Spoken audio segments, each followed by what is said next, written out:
up next on UCF Sports Night, making noise on the diamond. We show you how the softball team gets fired up.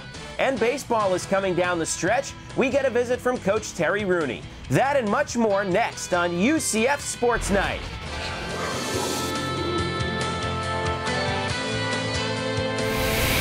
UCF Sports Night is brought to you by UCF TV. Today's show is also presented in part by Bright House Networks. See how bright life can be. By Holler Classic, the official automotive group of the UCF Knights. And by Coca-Cola. Welcome to the Coke side of life. Hey there and welcome to UCF Sports Night. I'm Jeff Sharon. So glad you could join us once again. This week, the spring sports came down to the final home stretch. In fact, 3 of them had their Conference USA championships this week. Women's golf, women's tennis, and men's tennis, who hosted the Conference USA championships at the UCF Tennis Complex. UCF came in as the 6th seed, but they had the home crowd in their favor on the familiar home turf. Let's take a look at what happened. It was a tough task for UCF, but a solid home crowd came out to the tennis complex to cheer on the Knights in doubles play, and UCF responded. In the 1 slot, Blaze Schwartz and Johan Biegert were absolutely outstanding. They needed a tiebreaker to do it, but they eventually came through, winning their match and clinching the doubles point for UCF, much to the delight of the fans. In singles play, Tarek Ben Sultan fought hard, and in what would be his final match as a UCF Knight, he got a straight set victory in the number 2 position. Unfortunately, though, the Knights would come up short against SMU in the end, and UCF's 2009 season comes to a close despite a gutsy effort against the Mustangs. Meanwhile, out in Houston, the women's tennis team competed in their conference championships. The Knights came away with an impressive 4-0 first-round victory over Tulane, moving them on to the quarterfinals. However, it was there where the Knights would bow out, losing to Tulsa in the quarters 4-0. The Knights finished their 18th straight season with double-digit wins and still await word on Elvie Soreau and Jenny Frizzell as to whether or not they'll go to the NCAA tournament as a doubles pair. Elsewhere in Tulsa, Oklahoma, the women's golf team posted a school record showing in the Conference USA tournament. The Knights came in 2nd place behind only Tulane. May Tamenbang had the best individual showing, coming in 9th place overall, 1 stroke better than teammate Victoria Tomko. All 5 Knights who participated finished in the top 25 for the tournament. The baseball team was supposed to kick off a home-and-home with Florida Gulf Coast on Tuesday, but rain in Fort Myers forced a postponement. No makeup date has yet been announced. Mother Nature did cooperate with both teams when they faced each other in Orlando the following day. And the big bat was in the hands of Chris Duffy. Not 1, but 2 home runs for him, his 4th multi-home run game of his UCF career. Also, Colin Arnold has picked up where Shane Brown left off, hitting in his 20th consecutive game. However, all that would not be enough as the Eagles swipe a 7-6 victory from UCF in 10 innings. Meanwhile, softball faced their toughest test of the year at number 1 Florida. A huge challenge in a place where they've won before. They handed UF their only home loss last season. This year, the luck would be with the Gators, though, despite hits by Vanessa Perez, Morgan Bullard, and hometown girl Natalie Land. Plus, the Gators tacked up 3 runs, and that's all they would need. 3-0 the final, but a very tough effort for the softball team against the number 1 team in the nation. Then it was back on the road out west as the Knights traveled to Houston to face the Cougars, a matchup of the 2 best teams in the league from last season. This year, it was Mother Nature again who stepped it up, forcing a doubleheader on Sunday. Abby Mcclain, Lindsey Dean, and Vanessa Perez all had RBIs in game number 1, but the Cougars would come back and take a 6-4 victory. Game 2 was a different story, though, as Abby Mcclain continues to kill the ball. She hit another solo home run in the 5th inning, and that put a neat little bow on a big split for UCF. The Knights get the win in Game 2, 3-1, staying right in the thick of contention for the Conference USA regular season title. And last but certainly far from least, the rowing team was all the way out in California for the Lake Natoma Invitational. The Knights get 4 victories, 2 of them from the varsity 4s, against such teams as Texas and Sacramento State. Another very good outing against very good competition for the rowing squad. And of course, for more information, all you have to do is log on to www.ucfathletics.com, your online home for UCF sports. Don't go away. Coming up next here on UCF Sports Night, plenty of teams get fired up in their own special way, but the softball team uses music to get fired up during the game. We'll explain in a moment. Fan season tickets for UCF football in 2009 are available now. For more information, including new payment options, contact the ticket office at 407-UCF-1000 or visit UCFathletics.com.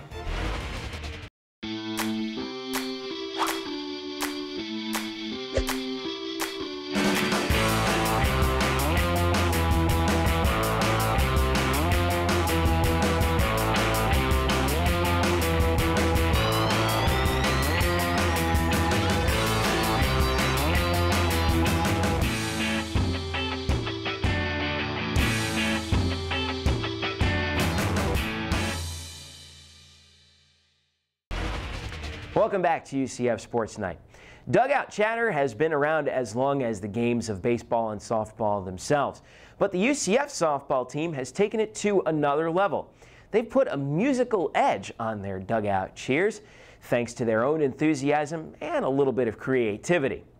We got a look at how the UCF softball team gets fired up and stays fired up in our Sports Night Spotlight.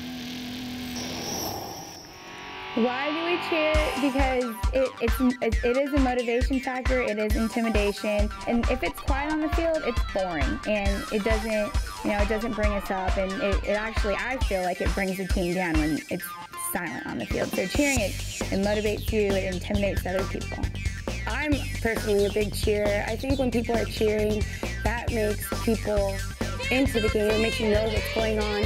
And seriously, when you're cheering and having fun in the dugout, you're going to have fun when you play. When I was here as a player, we did more of a chatter type thing, more, I guess, what you think of when you think of baseball. But the girls love it, and that keeps them loose. And as coaches, that's our goal. We want our girls to be as loose as possible and relaxed as possible when they're playing. Morgan Ward is a big cheerleader. Bree leads cheers. I lead cheers. At the beginning of the game, we always start the UCF cheer, like to show people who we are. UCF! And then after that, each girl basically has their own cheer.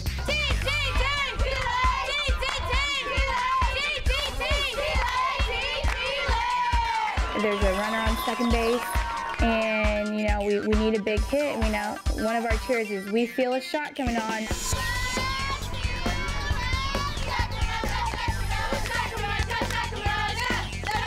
I don't know, we just kind of think in our head of like other cheers, or we just kind of like come up with beats in our head and just try to come up with words. And we just start, I guess, kind of freestyling, if you want to call it. You have to be pretty good rappers. When there's a foul ball or somebody's battling, that they're having a good at bat. They're seeing pitches, so we want to cheer them on like.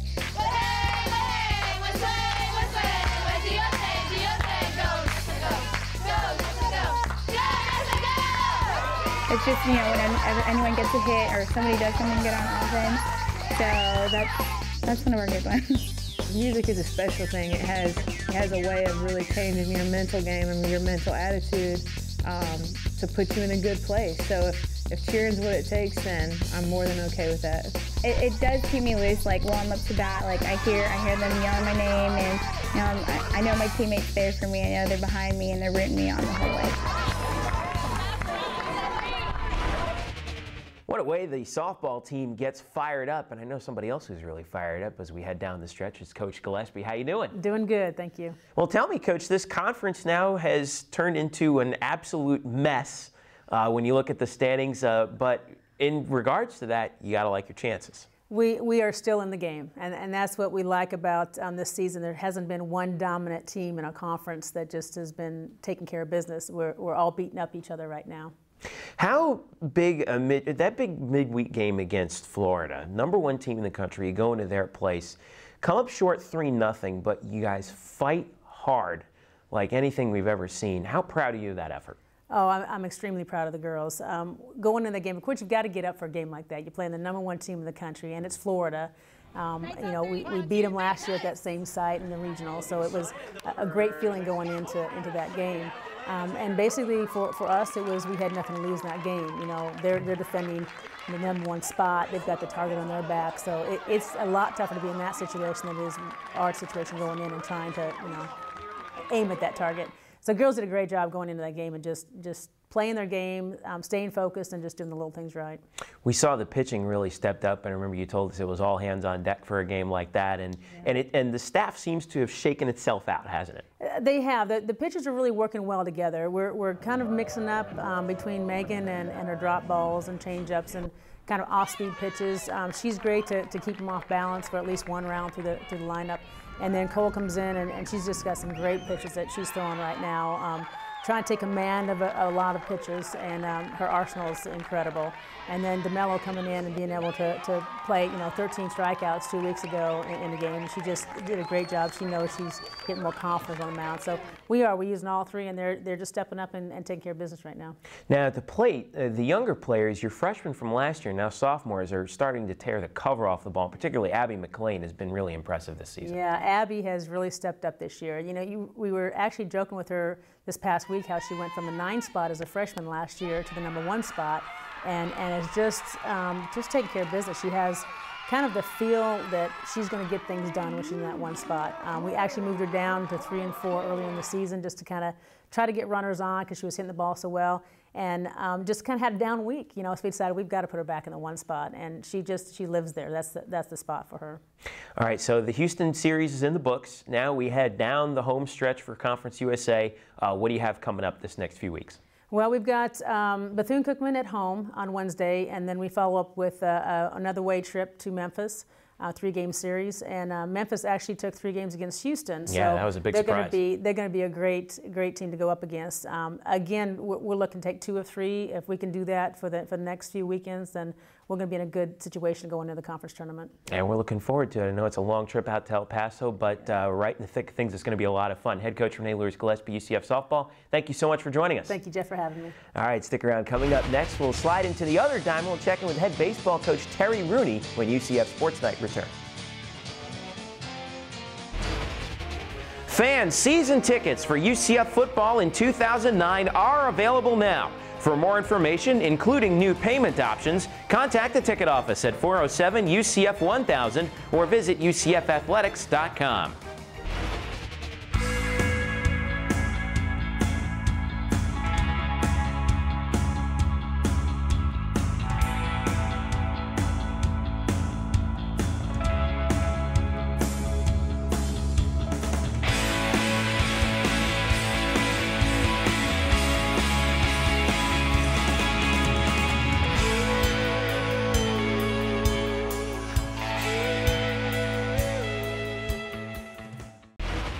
Welcome back to UCF Sports Night. Time now to talk a little baseball. Head coach Terry Rooney joining us now in his first year. How's it going, Coach? Great. Thanks for having me. No problem. Thanks for coming by. Tell me, you know, we spoke before the season. You said that you wanted to implement a particular style of play. How have your players adapted to your style of play?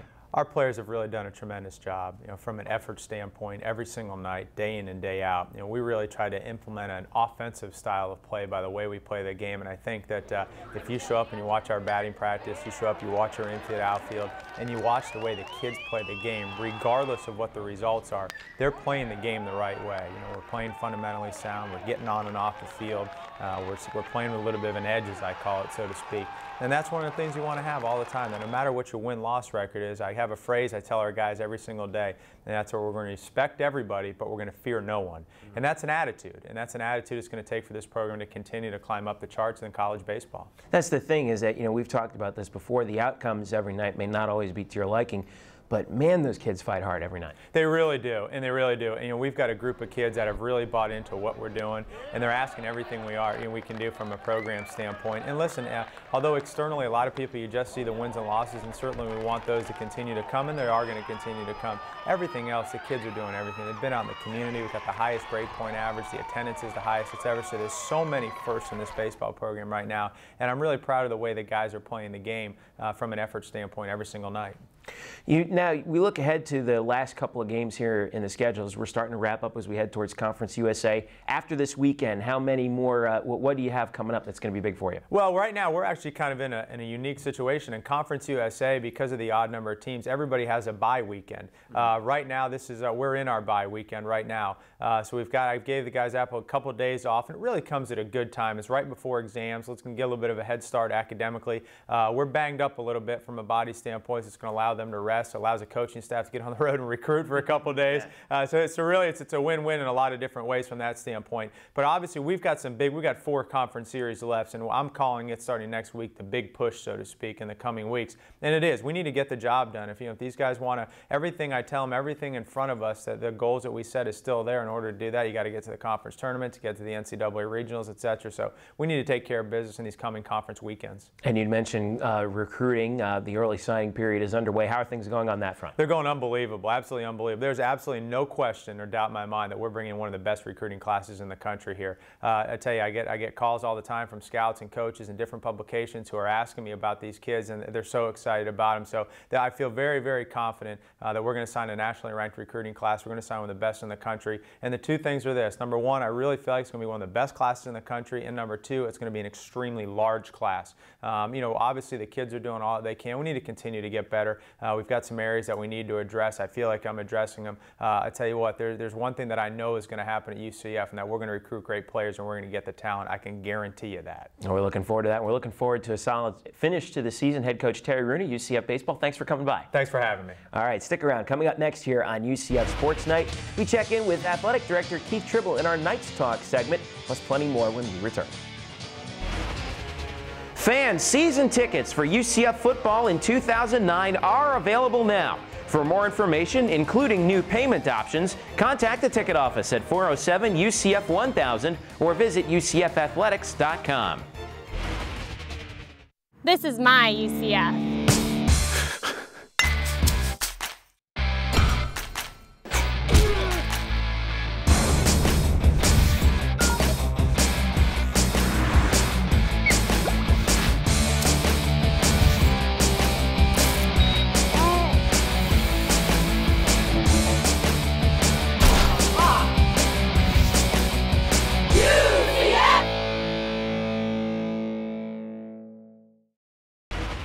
All right, welcome back to the show. Plays of the week are on deck, but first let's check in with UCF Athletic Director Keith Tribble in our Knights Talk segment.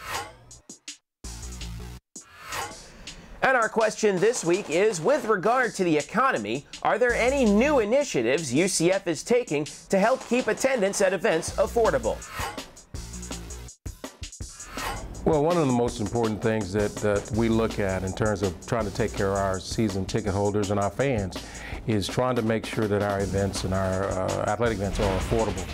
For football, for the first time ever, we've gone and reduced our pricing in our end zones to what we think is a very good affordable price, and have gotten some very good response to it. We've also instituted a payment plan for the first time, which will help our fans in terms of budgeting, what they need to pay for us, when they need to pay it, and that too has gotten some very good results. So we have been very, very, conscious of the economy. We just want our fans to come and be entertained and watch UCF night football and pack UCF athletics. Time now for our Sports Night Plays of the Week. Play number 3, Vanessa Perez had the hot bat against the number 1 ranked Florida Gators. Watch as she rips this long double to left in Gainesville. A big hit for Vanessa as she had a nice day at the dish against the top-ranked Gators. Play number 2 is a 2 for the price of 1. Chris Duffy against Florida Gulf Coast. 1 home run wasn't enough, so he went deep again later in the game. A 2-home run performance for the Duff man, keeping UCF locked in a tight one with the Eagles. Play number 1 belongs to men's tennis, and in front of the home crowd for the Conference USA Tournament first round, the Knights responded, especially Tarek Ben Sultan. He finishes his final match as a UCF Knight with a win in singles play, keeping UCF alive in the tournament, although they would eventually fall to SMU. But congratulations to Tarek and fellow senior Danny Colon on a job well done in their final seasons at UCF.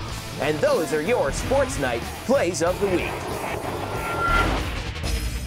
The spring sports begin to wind down as we look at the week ahead. The softball team kicks things off on the road. They take on Bethune-Cookman in Daytona Beach on Wednesday. First pitch is at 4 p.m. and you can hear the action on UCFathletics.com. Thursday begins another big weekend for the track and field team. Some of the team will head up to Philadelphia for the historic Penn Relays, while the rest of the team will be heading all the way out to San Diego for the UC San Diego U.S. Olympic Committee Invitational. Both of those events take place Thursday through Saturday. Softball goes back on the road on Friday. They travel up to Memphis to face the Tigers in a big 3-game set. The series begins with a doubleheader starting at 4 p.m. on Friday and finishes with Game 3 on Saturday at 2 p.m. The baseball team also begins a huge conference series with UAB in Birmingham. Game 1 of the series is Friday at 8 p.m. Game 2 is on Saturday at 3, and the final game is Sunday at 1. The last week of the month of April winds down with a big rivalry series as UCF takes on USF for the final time this season in baseball. The Knights and the Bulls face off Tuesday in Orlando at 6:30 p.m., and you can see the game online at UCFathletics.com. Then the second half of the home and home takes place Wednesday in Tampa, with the first pitch there at 7 p.m. On Tuesday, you can always check out UCF Sports Night, debuting at 3:30 p.m. on Sun Sports. You can also see the show Tuesday at 4:30 p.m. and Thursday at 4 p.m. on Bright House Sports Network, which is Bright House Digital Channel 47 in Orlando and Tampa, as well as all week on UCF TV, which is Channel 1 on Bright House Digital. Check your local listings for details. And as always, for all the latest news and scores from all UCF sports, check us out on the web at UCFathletics.com. And of course, if you want to see this episode another time or any of our archived episodes, you can anytime you want on your computer. All you have to do is visit www.ucf.tv and click on UCF Sports Night. Well, that is all for us for this week. For all of us here at UCF TV and UCF Athletics, I'm Jeff Sharon saying thank you so much for watching, and go Knights! Hey, this is LT from 101.1 WJRR. You're listening to the best sounds of area music. UCF Athletics, Access Magazine, and WJRR are proud to support local artists. You can find more great artists by going online at www.wjrr.com and also accessmag.com, and by listening to Native Noise each and every Sunday at 11 o'clock. UCF Sports Night has been brought to you by UCF TV. Today's show is also presented in part by Budweiser, the perfect balance of flavor and refreshment. Open up a world of taste. By the energy-saving conservation programs of Tico Peoples Gas. And by Centex Homes, proud to support UCF Athletics.